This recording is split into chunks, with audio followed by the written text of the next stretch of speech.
Imagine waking up every day with a storm of responsibilities swirling in your mind: deadlines, social pressure, news cycles, future worries. Your chest tightens, your thoughts race, and before you even take your first sip of coffee, you're already anxious.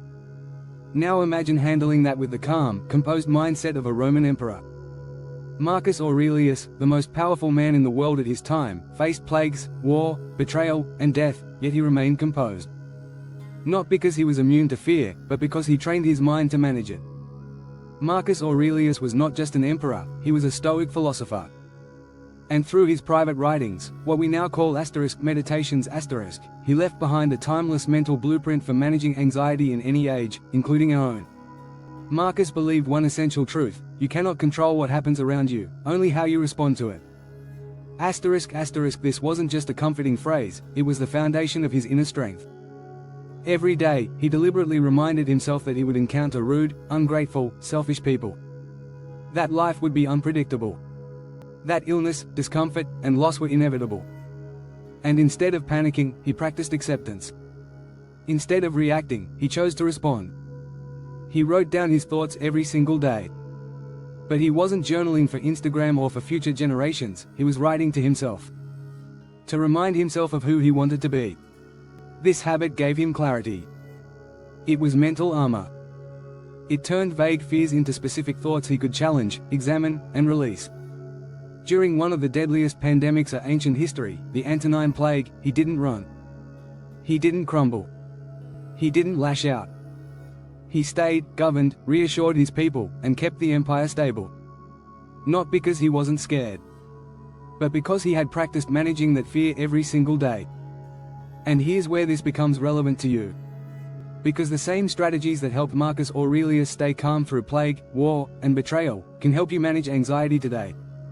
Your brain isn't wired that differently. Your worries about money, relationships, deadlines, or health are your modern equivalents of the chaos he faced. And his methods still work. First, start your day with truth, not fantasy. Marcus began each day reminding himself that difficult people and challenges were inevitable. You can do the same. Instead of being blindsided by stress, expect it. Prepare for it.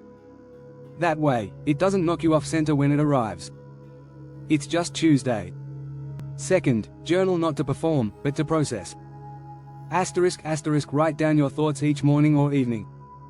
Ask yourself, what am I worried about? What can I control? What am I blowing out of proportion?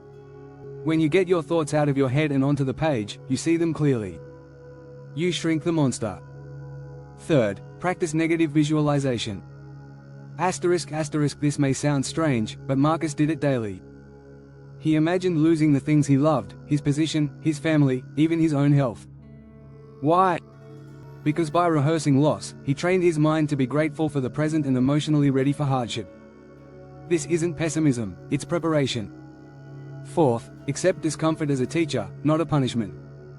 When you feel anxious, your instinct is to run from the feeling. Distract yourself. Numb yourself.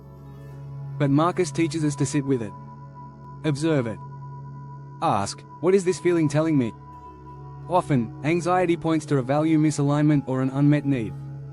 Let it guide you to action, not paralysis. And finally, detach from outcomes. Marcus constantly reminded himself that his only duty was to do his part well, not to guarantee success. This is huge. You don't control the results, only your effort. Release your grip on what you can't command, and your anxiety will loosen its grip on you. Let me give you a modern example. Imagine you're about to give a presentation. Your stomach's in knots. You start catastrophizing. What if I mess up? What if they think I'm incompetent? Now, think like Marcus. Pause. Breathe. Remind yourself, I can't control how others react. I can only control how I prepare and how I deliver. You journal the night before. You write, I am not this fear. I am the effort I bring. My job is to speak clearly, not to be liked.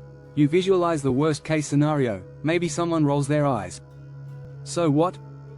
You've imagined it, accepted it, and now it has no power over you. The next day, you walk in calm. Clear. Present. Not because the anxiety disappeared, but because you stopped trying to fight it and started managing it. That's the Stoic way. Now here's how you can start building this mindset today. Step 1. Morning preview. **** Before your day begins, write or think through what might go wrong. Who might annoy you? What might fall apart? How will you respond with strength and composure? Step 2. Daily journaling. ***, every evening, spend 5 to 10 minutes reflecting on what caused stress. Did you react well? What could you have done differently? No judgment, just observation. Step 3. Negative visualization. ***, once a day, visualize losing something you value, not to scare yourself, but to remind yourself how lucky you are to have it now. Step 4. Focus on effort, not outcome. ***, when facing a challenge, define what you can control. Show up for that asterisk, and let go of the rest. Step 5. Sit with discomfort. ***, when anxiety hits, don't run. Take a breath. Say to yourself, this is a feeling. It's not me, and it will pass. If Marcus Aurelius could lead an empire through plague and crisis with grace and resilience, you can face your modern world with calm and confidence. His methods aren't ancient history, they're your toolkit for today. So here's your challenge. Try this for 1 week. Journal daily. Visualize loss.